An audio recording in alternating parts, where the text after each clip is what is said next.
আমরা এই বাংলাদেশে খুনি সন্ত্রাসী আওয়ামী লীগের নিষিদ্ধ চাই কিনা? আমরা খুনি হাসিনার ফাঁসি চাই কিনা? সবাই একসাথে বলতে হবে, ইনকিলাব ইনকিলাব ইনকিলাব ইনকিলাব।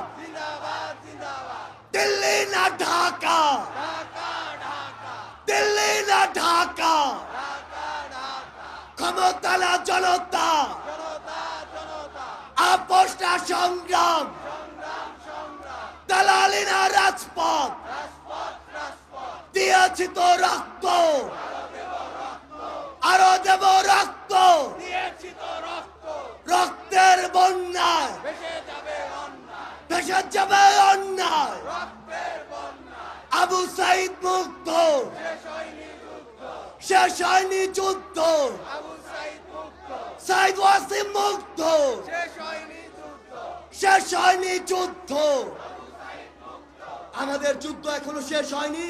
আমাদের এই লড়াই, এই যুদ্ধ ততদিন চলবে যতদিন না এই বাংলাদেশের মাটি থেকে খুনি সন্ত্রাসী আওয়ামী লীগ নিশ্চিহ্ন না হচ্ছে।